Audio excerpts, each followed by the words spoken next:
where it all began. Main sale today only on CNN in association with Rolex.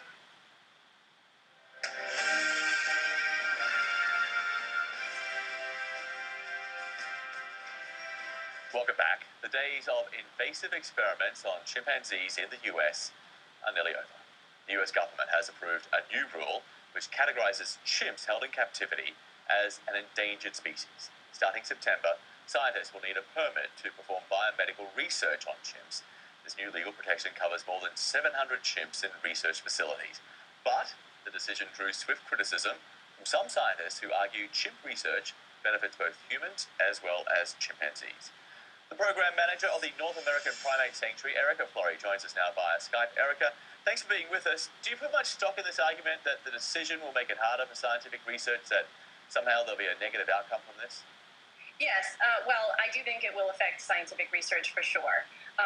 The new rule is stating that you now need a permit in order to have research on chimpanzees that would affect their health, well-being, anything that may harm them.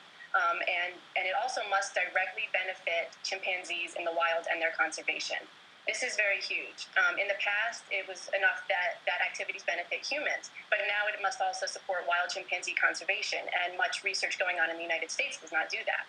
Now, back in 2012, we reported on the release of some chimps who'd spent a lifetime in laboratories. Here's a look. Okay, everyone, I'm going to be opening cage 6 first. The chimps pour out.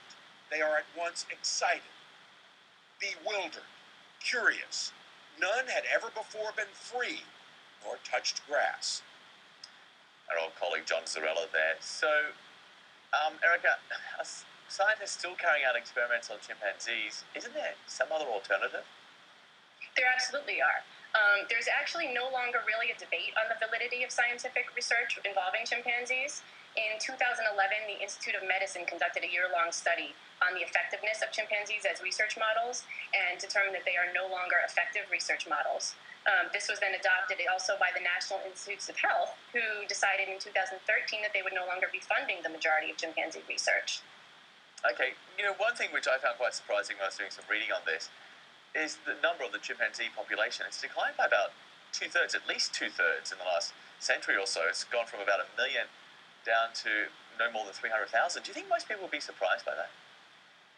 I think they would. I think when they see them in zoos, they might get the idea that they are just everywhere. In the United States, there are a surplus of them in research, but in the wild, they are very threatened due to human encroachment, human population growth, disease. Their numbers are vastly going down, and it's imperative that something be done to correct this mistake and help them improve their numbers in the wild. They're very slow to reproduce. And so this is something that's been a long time coming, and we are very pleased that chimpanzees, both in the wild and in captivity, will now benefit more from protections in the United States. But this does not cover chimps in the entertainment industry or those which are privately owned.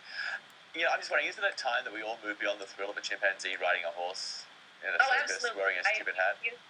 Absolutely, and this most likely will affect entertainment as well as the sale of chimpanzees for private use, because permits will only be granted for activities that will directly and substantially support the conservation of wild chimpanzees. So there are going to be more rules in place and more restrictions, and that will affect these industries, absolutely. Congratulations. I think it's a good day. We're thrilled. Thank you for allowing me to speak with you about it. It was great. Thanks, Erika. Appreciate it. Take care. A short break here, but when we come back, the latest dinosaur blockbuster flick is set to fossilize the competition. Call it a box office cash